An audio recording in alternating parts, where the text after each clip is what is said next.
अस्सलाम वालेकुम। My name is Syed Mohammad Hasan और इस लेक्चर में मैं आप लोग को बताऊंगा कि कंप्यूटर सिस्टम के अंदर क्या कौन कौन से मेन कंपोनेंट्स होते हैं। तो इस लेक्चर के अंदर जो लेसन ऑब्जेक्टिव हमारा है वो ये है कि हम सबसे पहले आइडेंटिफाई करें कि मेन कंपोनेंट्स क्या हैं कंप्यूटर सिस्टम के, और उसके बाद हम हार्डवेयर और सॉफ्टवेयर को रिकॉग्नाइज़ करें, उनके बेसिक्स को, हार्डवेयर और सॉफ्टवेयर की क्या बेसिक्स मौजूद हैं, और इसके अलावा हम समझें, अंडरस्टैंड करें पर्पस क्या है प्रोग्रामिंग लैंग्वेजेस का, प्रोग्रामिंग लैंग्वेजेस क्यों यूज़ होती हैं, और रोल क्या है कंपाइलर का और वर्चुअल मशीन का सॉफ्टवेयर डेवलपमेंट में। तो ये सारी चीज़ें जो हैं हम इस लेक्चर के अंदर डिस्कस करेंगे। तो सबसे पहले कंप्यूटर की बेसिक्स, डेफिनेशंस और terminology. What is a computer? A computer is a device which can store and execute an algorithm. Computer एक ऐसा डिवाइस है, एक ऐसी मशीन है जो कि स्टोर करता है, सेव करता है और हमारे जो भी एल्गोरिथम होता है उसको एग्जीक्यूट करता है। Now what is an algorithm? An algorithm is a precise unambiguous step by step method for completing a task in a finite amount of time. तो एल्गोरिथम क्या चीज़ है? एक स्टेप बाय स्टेप मेथड है, यानी जो कि सीक्वेंस में हो, जो कि हम मेथड डिफाइन करें सीक्वेंस में, जो कि किसी भी टास्क के लिए हो, किसी भी काम के लिए हम एक मेथड बनाएं और वो काम जो है वो एक फिनाइट अमाउंट ऑफ टाइम यानी एक डिफाइंड अमाउंट ऑफ टाइम में वो कंप्लीट करे उस काम को, तो उसको हम एल्गोरिथम कहते हैं। Example, creating a recipe for making chocolate chip cookies for someone who has never baked before. तो अगर ऐसी रेसिपी कोई क्रिएट कर रहा है, क्या करने के लिए? चॉकलेट चिप बनाने के लिए, किसी के लिए जिसने कभी भी बेक नहीं किया है, कभी भी चॉकलेट चिप नहीं बनाया है, तो उसके लिए क्या होगा? मतलब कि ऐड 2x, उसके लिए क्या मतलब होगा? What does add 2x means? तो वो क्या करेगा? वो बेसिकली वो 2x को ऐड कर देगा इनटू द जार जिसमें वो क्रिएट कर रहा है रेसिपी। तो हमें जो है बहुत ही प्रीसाइज इंस्ट्रक्शंस देनी पड़ती हैं ताकि जो हमारा एल्गोरिथम है वो टास्क परफॉर्म करे जिसके लिए हम उसको बता रहे हैं। तो जो भी हम एल्गोरिथम में डिफ़ाइन करते हैं टास्क, जो भी मेथड डिफ़ाइन करते हैं, उसको बहुत ही प्रिसाइज तरीके से बताना पड़ता है, एक एक स्टेप को क्लियर करना पड़ता है ताकि कोई गलती ना हो जाए। तो अब यहाँ पे अगर कोई बंदा जो है वो रेसिपी कभी उसने बनाई नहीं है चॉकलेट चिप और हम उससे बोल दें कि ऐड 2x, तो वो इस बात को गलत तरीके से भी परफॉर्म कर सकता है और जिससे रेसिपी जो है वो ख़राब भी हो सकती है। तो इसीलिए जो है हमें जो है बिल्कुल प्रीसाइज इंस्ट्रक्शंस देनी पड़ती हैं ताकि हमारा जो है टास्क जो है वो बिल्कुल एक्यूरेट परफॉर्म हो। इसके बाद computer system consist of hardware and software. Computer system जो बनाए गए हैं वो हार्डवेयर और सॉफ्टवेयर की मदद से बनाए गए हैं। हार्डवेयर क्या है? Include the tangible parts of a computer system. What is mean by tangible part? Tangible part का मतलब वो चीज़ जो कि हम छू सकें, जिसको हम फील कर सकें, जिसको हम देख सकें। तो hardware is a physical component of a computer system. And what is software? Software includes programs, set of instruction for the computer to follow. Software के अंदर वो इंस्ट्रक्शंस मौजूद होते हैं, वो प्रोग्राम्स मौजूद होते हैं जो कि कंप्यूटर को फॉलो करना पड़ता है to perform a specific task. तो फैमिलियरिटी जो है हार्डवेयर की बेसिक्स की जो है वो हमें सॉफ्टवेयर को समझने में आसानी देती है। यानी अगर हम जानते हैं हार्डवेयर के बारे में, उसकी बेसिक्स के बारे में, तो इससे हम बहुत अच्छी तरीके से सॉफ्टवेयर को भी समझ सकते हैं। Now computer parts. Central processing unit. Central processing unit जिसको सीपीयू कहा जाता है, वो किन दो पार्ट्स से मिलकर बनता है? उसके अंदर दो पार्ट्स मौजूद होते हैं जो कि उसके मेन फंक्शनल पार्ट्स हैं। एक है अरिथमेटिक लॉजिक यूनिट जिसको ALU भी कहा जाता है और दूसरा होता है कंट्रोल यूनिट जिसको CU भी कहा जाता है। इसके बाद हमारे पास मेन मेमोरी होती है। मेन मेमोरी में कंप्यूटर में क्या क्या मौजूद है? RAM, ROM and cache. और उसके बाद फिर आते हैं हमारे इनपुट डिवाइसेस और आउटपुट डिवाइसेस।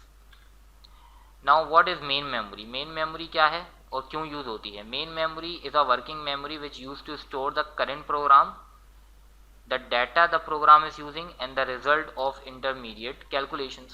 यानी मेन मेमोरी हम कंप्यूटर में इसलिए यूज़ करते हैं ताकि हम जो हमारा प्रोग्राम जो कि अभी चल रहा है, जो कि करंट एग्जीक्यूशन में है उसको हम स्टोर कर सकें मेमोरी के अंदर, और जो डाटा वो प्रोग्राम यूज़ कर रहा है उसको स्टोर कर सकें, और जो इंटरमीडिएट कैलकुलेशंस हो रही हैं उस प्रोग्राम के अंदर उसके रिजल्ट को हम स्टोर कर सकें या होल्ड कर सकें for the time of calculations computer memory के अंदर।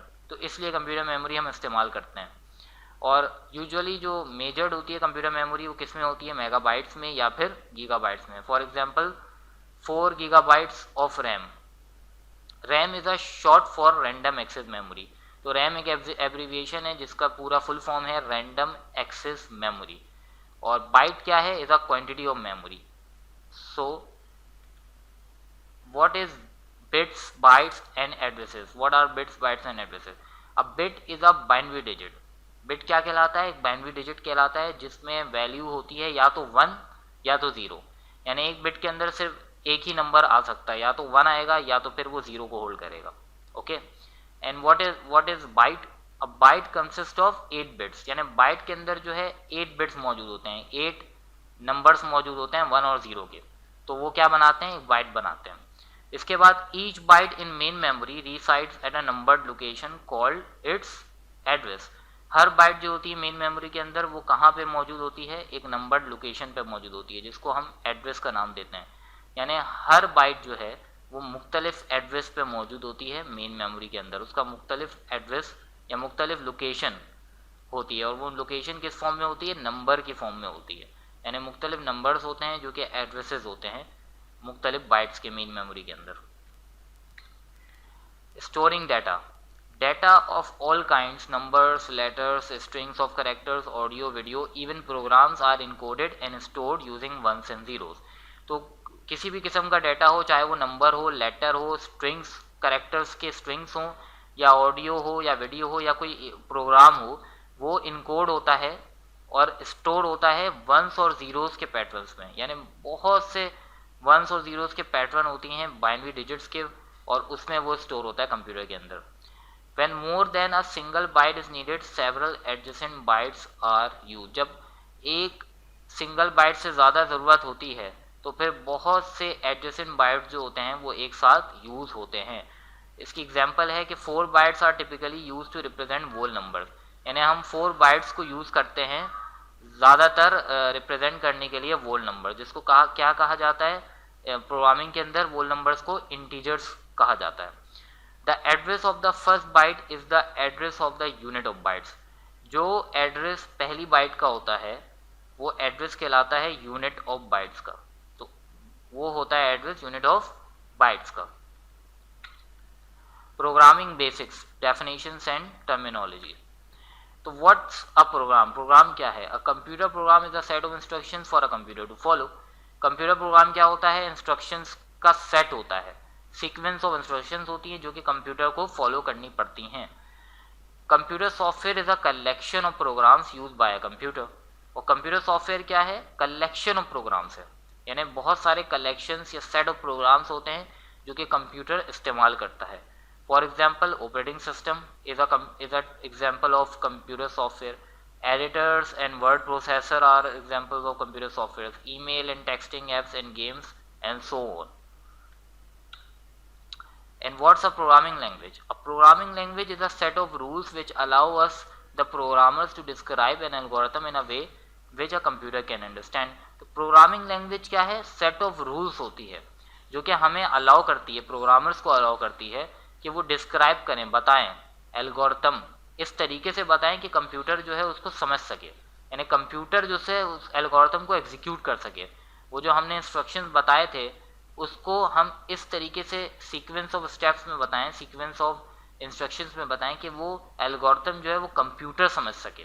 ठीक है, सबसे पहले तो वो एल्गोरिथम हमें बनाना है किसी भी स्पेसिफिक टास्क को परफॉर्म करने के लिए, और उसके बाद उस एल्गोरिथम को हमें प्रोग्रामिंग लैंग्वेज में इनकोड करना है ताकि कंप्यूटर समझ सके उस एल्गोरिथम को और फिर वो उसको एग्जीक्यूट कर सके। सो एंड्रॉयड प्रोग्रामिंग यूजेस जावा। एंड्रॉयड प्रोग्रामिंग कौन सी लैंग्वेज को यूज़ करती है? प्रोग्रामिंग लैंग्वेज को जावा को यूज़ करती है, आप जैसे आप लोग जानते हैं। But there are many languages that exist, लेकिन इसके बावजूद बहुत सी लैंग्वेजेस मौजूद हैं। For example high level languages are relatively easy to write and to understand.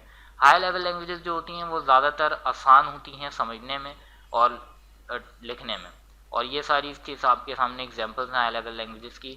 Ruby, C sharp, PHP, C++, objective C, Python, Perl, JavaScript, go and the C programming language and the visual basic.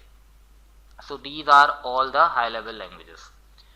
Unfortunately computer hardware does not understand high level languages. Computer के hardware जो है वो high level languages को unluckily नहीं समझता है, तो इसीलिए हमें हाई लेवल लैंग्वेज के प्रोग्राम को ट्रांसलेट करना पड़ता है लो लेवल लैंग्वेज में। So a compiler translate a program from a high level language to a low level language the computer can run. तो कंपाइलर की हमें ज़रूरत होती है। कंपाइलर क्या काम करता है, प्रोग्राम जो कि हम हाई लेवल लैंग्वेज में लिखते हैं उसको लो लेवल लैंग्वेज में ट्रांसलेट करता है, ताकि कंप्यूटर क्या कर सके, उसको समझ सके और उसको चला सके, रन कर सके। You compile a program by running the compiler on the high level language version of the program called the source code. तो हम कंपाइल करते हैं प्रोग्राम को जो कि हम हाई लेवल लैंग्वेज में लिखते हैं, जिसको क्या कहा जाता है, सोर्स कोड कहा जाता है। ठीक है। कंपाइलर्स प्रोड्यूस मशीन और असेंबली लैंग्वेज प्रोग्राम्स, जिसको कहा जाता है ऑब्जेक्ट कोड। कंपाइलर क्या प्रोड्यूस करता है, मशीन या असेंबली लैंग्वेज प्रोग्राम प्रोड्यूस करता है, जिसको हम ऑब्जेक्ट कोड कहते हैं। Java byte code. The Java compiler does not translate a Java program into assembly language और machine language for a particular computer. Java compiler जो है वो ट्रांसलेट नहीं करता है जावा प्रोग्राम को किसी भी असेंबली लैंग्वेज में या मशीन लैंग्वेज में किसी भी पार्टिकुलर कंप्यूटर के लिए। Instead it translate a Java program into byte code. इसके बजाय वो क्या करता है, इससे हट के वो क्या करता है कि वो जावा प्रोग्राम को बाइट कोड में ट्रांसलेट करता है। Now what is a byte code? Byte code is the machine language for a hypothetical computer called the Java virtual machine. Byte code क्या है, एक मशीन लैंग्वेज है।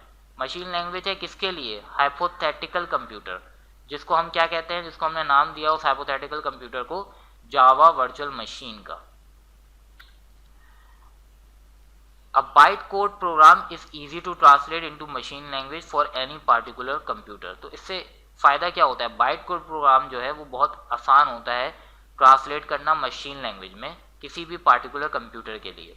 A program called an interpreter or the Java virtual machine translate each bytecode instruction executing the resulting machine language instructions।